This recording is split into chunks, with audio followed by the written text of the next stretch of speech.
So it turns out that not posting consistently on eBay can completely destroy your store. It can be the thing that makes or breaks you.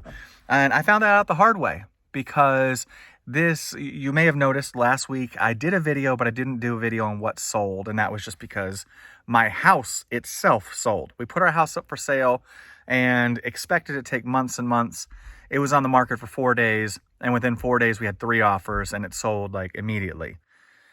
So I have not had time to really post anything. My son posted, I believe, 2 times. I keep saying posted. He listed 50 cards twice, so 100 cards last week.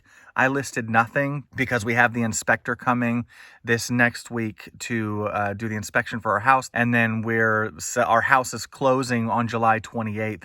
And we have to move, and we're moving across the country from Pennsylvania to either Oklahoma or Texas. We haven't even decided exactly what state we're going to move to yet. And we have to leave this coming week. We're driving down there to look at houses. And so I have been scrambling. We've started because like I said, I thought it was going to be a lot longer than this. We have started packing, preparing. The reason I thought it was going to be a lot longer was because we tried to sell our house last year and it was on the market for months and months and months. And there was no interest. So I did not expect it to sell this fast. And so you will see, we're about to go over what sold this last week, just the last week from last Saturday to this Saturday, the dramatic drop in the amount of sales that we had. So let's go right to the screen. Okay, so as you can see, we are down 68.2% from last week. Last week we had pretty good sales, but we were putting our house up for sale that week, and we were cleaning and everything. So even though I did post much more regularly last week, it was still not as much. And so our sales were okay. Like I said, my son only listed 2 times. I don't think I listed any at all. Maybe like on Monday or something, but I don't remember. So you can see sales are down 68.2%, only made $90 in sales. That is, of course, that's gross sales. That's without taxes, the shipping costs and all that. Came out to $54.50 in net sales. That's not with taxes and everything. Only sold 16 cards. That is, I believe, less than half from the last video I did, where I believe it was 33 cards that sold. And so that is half. That is a massive difference that listing every day makes. And this is proof right here showing what kind of difference, how this will help you make sales or not make sales, depending on how consistent you are. So these are the cards that sold.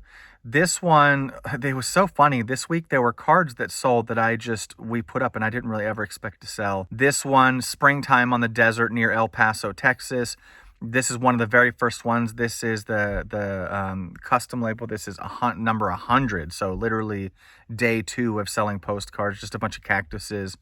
This one was being watched by someone. I don't like to really send offers to people who are not actually watching. Now eBay has this thing where if someone just looks at your item, you can send them an offer, which is so annoying. It's annoying for me whenever I look, because I look at things on eBay all the time. I love eBay, and I won't even be watching something and I'll be getting offers from stuff that I just sort of casually was looking at, wasn't even that interested in, and I'll get offers. I think that's a really annoying feature. And so I try to avoid sending offers to people who have not actually clicked on watch because they're not that interested. I don't know why eBay even has that feature. It seems just like a way to annoy people to me. So this one was being watched. I sent them an offer for $3 because it's just a bunch of cactuses. They accepted it. It was $3 plus shipping, so $4 total. And I made the sale on that. And I was just happy just to get rid of it. This one, I guess I should have probably put it higher because, but again, I didn't know. This is 132, so the SKU on this. So it's still probably day 3 of selling postcards. This is one that I believe I got at the Amish Mall. Well, yeah, I had to have got it at the Amish Mall. That's where all my first cards came from. So this is one I got at the Amish Mall. And you can just see it says vintage. I put postcard at the end now. Don't always even use vintage now. Beautiful water ski girls at Cypress Gardens, Florida. And this one just sold for the outright $5.91. And I see it's a pretty cool card. This was I believe a Continental card. Maybe not. No, 1964. Probably not. But I had a couple of these and they've all sold now. So now I know if I find any of these any girls, if there are any pretty girls on a postcard, they seem to sell pretty well. Next, finally, my friends, some of these Utah cards have started selling. You know how much I complained. I guess I can't say complain. Like, I knew whenever I bought them from John from Popeye's Postcards, he was very clear that these were not the best cards because he was wanting to get rid of them. So I thought I had made a huge mistake. And I even said that in one of my videos, that it was just a big mistake that I made. But these cards have actually started selling. They're not making a lot of money, but I sold several Utah cards over the past couple of weeks, including this one, which is actually kind of a cool card.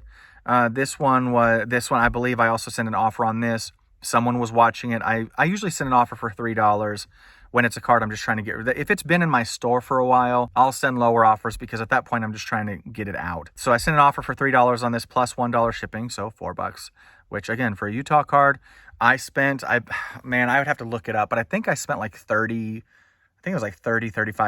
on this giant lot of Utah cards, like hundreds of cards. And I mean, if I'm making $4 a card and there's hundreds of, I'm making massive profit. So if I can get $4 from one, I am happy to take it. This is another one. I think most of the cards this week were offers, cards that I sent offers on. I was so shocked that anyone even tagged this. There are so many of these Flatiron Building New York ones. I hear people talking about New York cards and them wanting to get New York cards. I'll tell you what, New York, don't bother with New York City. If you're going to get New York cards, don't do New York City.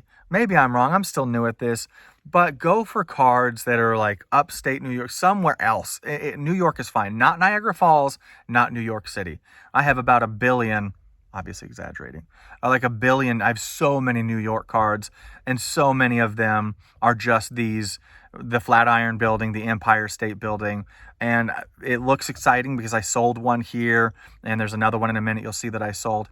But they're so slow, and there's so much competition for these things.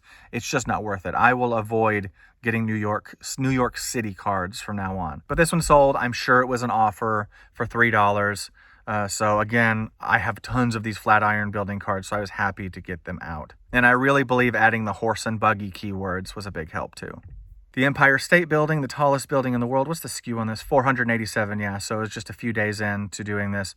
Had some corner issues there, but this one sold. I sent an offer for $495 and they took it. So I got $595 for it. Again, I have so many Empire State Building cards, and this is the only one that has sold. I think maybe the same person even bought them. I'm not sure. This one, another Utah card. This one is a Utah motel though, so I'm not too surprised it sold. I bought a couple lots of motels and hotels. I'll tell you what, motels and hotels, they may not be big money makers in the sense of the price you can put on them. I pretty much put them all at like $5.95, $6.95, depending on how. Some of them are like really far away pictures of the motels, and those I'll do cheaper. But ones like this where you can see the sign, you can see the office, you can see the pool a little bit over there. These ones I'll put at this one I put at $6.95. And I will usually, once they get tagged, I send offers on them. Not always. If it's only been up for a little bit, then I won't. But this is card 1,000. We're over 2,000 now. So this is probably 2 weeks old. So I just wanted to just get it out. And once I've been doing this for like a year, I probably won't send out offers for things that are only 2 or 3 weeks old. I'll wait until, they're 3 months old or so. This card, I put C98 because it's a Continental. I'm a little bit nervous about this card because this one was not on sale. The person bought it outright. And so they paid the shipping, they paid $7 on it. I'm a little bit nervous because my son posted this card, and you can tell because there's no other keywords. He just puts what's on the back of the card and that's it. But it's sold for full price, and it's a Continental card, and he did not put that it was a Continental card in there, in the description or in the size. And so I'm a little bit nervous that the person bought this thinking that they were going to get like a really old card, and it ends up being just like a big Continental card. Of course, this one right on the back, if you know anything about cards, if you're a postcard collector, you can look at the back and see pretty clearly that this is a newer card. But it's got the what's this thing, whatever this thing is called, the barcode on there and everything. You can see a website here. So hopefully they knew what they were getting. Otherwise, I might end up getting a return. I have not had any returns yet, but it'll happen eventually. I had another card sell that I'm nervous about that's not on here that sold last week. It was an RPPC of a plane, like a river plane that sold, and it was one of the first cards that I sold, and it's like cut in half, which I didn't even know that back then, but it's like, well, I knew because in the description I said, this card looks shorter than most postcards. Maybe somebody trimmed it down. So the person bought it last week. I haven't heard any complaints about it, but I was really nervous because they bought it for like $5. And I was like, oh my goodness, this thing has been like cut in half. Not in half. It was maybe like 3/4 of the normal length. And so we'll see. The Sonata Motel, like I said, guys, hotels, and I am surprised these multi-view hotels and motels sell really well. So this one sold New Jersey. There's another one my son posted, and I believe I sent an offer for $4.95 on this, and so I was very happy with what I got. And then this one, yet another motel. I'm telling you guys, motels and hotels. And this one isn't even a good view of it. It's like way off in the distance. There's trees blocking most of the building, but it sold. It was another offer of $4.95 that I sent out. This has been my strategy. It's been working well for me. Is I price things a little bit higher than I want them to be, and then I don't always have them on sale because I've talked about that. Just, sometimes I'll put them on sale for like a week. Usually I do over the weekend. Well, I say over the weekend. Usually I'll put them on sale on Thursday and the sale ends on midnight on Monday night. So then it'll be like Tuesday, Wednesday, there's no sale happening, and sales drop those days. So I might eventually just start doing constant sales. I talked to Daniel from Mailseum just through email. Now, we emailed a couple times, and he said that what he does is on his cards, anything that's over 3 months old is in a constant sale. So I think that's a fantastic strategy. And I think that's what I'm going to take. I'll take that tip from him when my card's a little bit older. And so that's my plan. But right now I'm just doing the weekends, Thursday to Monday. And so my strategy is, if the cards are not bought outright, if someone watches them and they're a little bit older, I won't do this for cards that I just posted like this week. But if they're older, they've been up for a couple weeks, 2-3 weeks, and someone tags it or is watching it, then I'll send them an offer, usually $1 less. I have some cards that are up for like $20. So if they're older, then I'll send them my light's falling. I'll send them like a $2 or $3 price reduction. I might stop doing that as I get to know this more and am a little more patient, but right now I'm just trying to make my money back that I've invested in these cards.